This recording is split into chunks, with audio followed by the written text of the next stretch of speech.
दोस्तों आज की इस वीडियो में हम लोग सीखेंगे विलोपन विधि।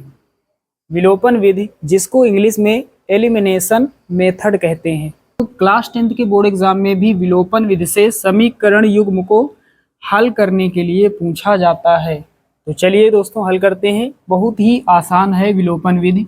तो यहाँ लिखा है निम्न समीकरण युग्म को विलोपन विधि से हल कीजिए। दिए गए समीकरण युग्म को हमें विलोपन विधि से हल करना है, यानी x और y का मान हमें निकालना है। तो यहाँ पर दो समीकरण हमें दिए गए हैं, 3x + 4y = 10 और 2x - 2y = 2। तो दो समीकरण दिए गए हैं, ये वाला फर्स्ट है और ये वाला सेकंड है। इसको हम मान लेंगे समीकरण 1 और इसको मान लेंगे समीकरण 2। दोस्तों विलोपन विधि में हमें करना क्या होता है? विलोपन विधि में हमें किसी एक चर के गुणांकों को बराबर कर लेना होता है। यहाँ दो चर दिए गए हैं, एक चर x है और एक चर y है। या तो हम x के गुणांक बराबर कर लें, दोनों समीकरणों की बात हो रही है, दोनों में x के गुणांक बराबर कर ले, या फिर दोनों में y वाले गुणांकों को बराबर कर ले। किसी एक चर के गुणांक हमें बराबर करना होता है। तो यहाँ पर देख पा रहे हैं, यहाँ पर x का गुणांक 3 है और इस वाले समीकरण में x का गुणांक 2 है, यानी ये दोनों बराबर नहीं है।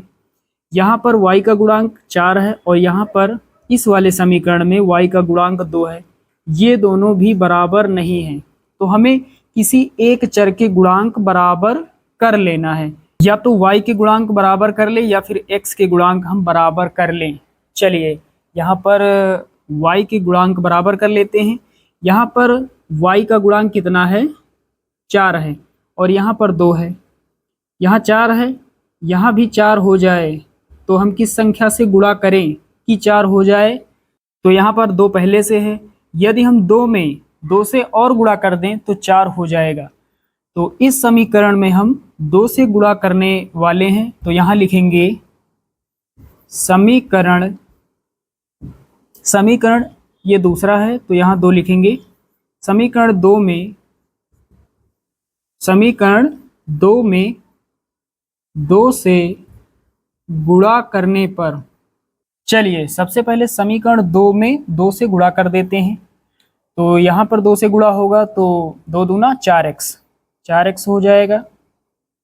उसके बाद माइनस लगाएंगे, यहाँ पर भी 2 से गुणा होगा तो 2 दूना 4y। उसके बाद बराबर लगाएंगे, यहाँ 2 से गुणा होगा तो 2 दूना 4, यानी पूरे समीकरण में 2 से गुणा होगा। अब एक नया समीकरण हमारे पास है, 4x - 4y = 4। इसको हम मान लेंगे समीकरण 3, क्योंकि दो समीकरण हमारे पास पहले से ही हैं। ये जो बनेगा ये समीकरण 3 बनेगा। अब दोस्तों समीकरण 1 और 3 को हल कर लेंगे। यहाँ पर 4y+ का है और यहाँ पर 4y- का है। तो जब एक माइनस का और एक प्लस का हो तो हम समीकरण को क्या करते हैं? जोड़ते हैं। यदि दोनों के आगे माइनस होता तो हम समीकरण को घटाते, या फिर दोनों के आगे प्लस होता तब भी हम समीकरण को घटाते हैं। लेकिन जब एक प्लस का होता है, एक माइनस का होता है, तो हमें जोड़ना होता है। तो साथियों यहाँ पर हमें जोड़ना है, तो हम लिखेंगे समीकरण 1 + 3।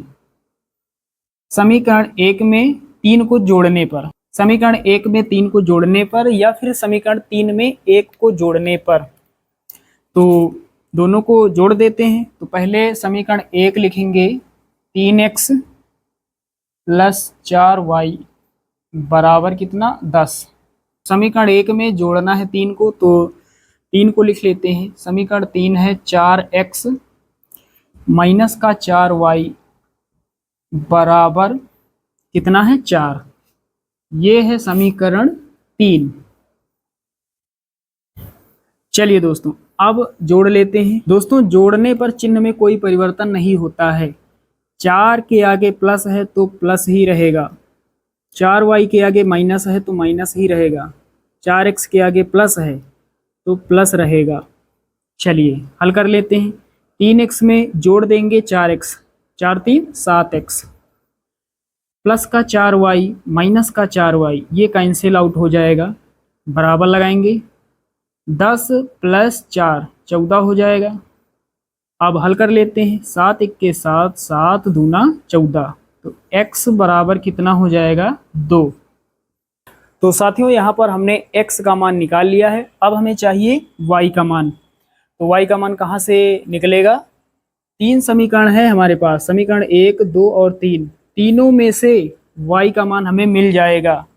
x का मान किसी एक समीकरण में रख देंगे तो हमें y का मान मिल जाएगा। चलिए समीकरण 3 में रख देते हैं, आप 1 में रख सकते हैं या फिर 2 में भी रख सकते हैं, आएगा उतना ही। तो यहाँ पर लिखेंगे x का मान समीकरण 3 में रखने पर, x का मान समीकरण 3 में रखने पर, तो पहले समीकरण 3 लिख लेते हैं। 4x माइनस 4y बराबर कितना है 4। चलिए x के स्थान पर 2 रख देते हैं, तो 4 लिखेंगे, गुणा लगाएंगे। x के स्थान पर 2 माइनस का 4y बराबर कितना 4, 4 दूना 8 हो जाएगा, माइनस का 4y बराबर कितना 4। दोस्तों 4y इधर है माइनस का, इस तरफ कर देते हैं, प्लस का हो जाएगा। और ये जो 4 है ये प्लस का है, इधर आएगा 8 के पास तो माइनस का हो जाएगा। तो पहले 8 लिखेंगे, ये 4 इधर आएगा माइनस का हो जाएगा, बराबर 4y इधर माइनस का है, बराबर किस तरफ प्लस का 4y हो जाएगा। चलिए अब हल करते हैं, 8 में घटाएंगे 4, 4 बचेगा, बराबर लगाएंगे। इधर कितना है 4y। दोस्तों हमारे पास कितना बचा 4 बराबर 4y। तो इसको ऐसे लिख लेते हैं, पहले 4y लिख लेते हैं, ये वाला पक्ष बराबर लगाएंगे और बराबर में कितना है 4, 4y हमने पहले लिख लिया, फिर बराबर 4, 4 इधर गुणा कर रहा है, इधर भाग करेगा, ये 4 इधर बटे में हो जाएगा, तो y बराबर कितना 4 ये वाला, फिर बटे में ये वाला 4, 4 से 4 कट जाएगा, 1 बचेगा। y बराबर कितना हो जाएगा, y बराबर 1 हो जाएगा। तो साथियों उम्मीद करता हूं कि विलोपन विधि आप सभी लोग अच्छे से समझ गए होंगे। चलिए दोस्तों मिलते हैं अगले वीडियो में, तब तक के लिए जय हिंद।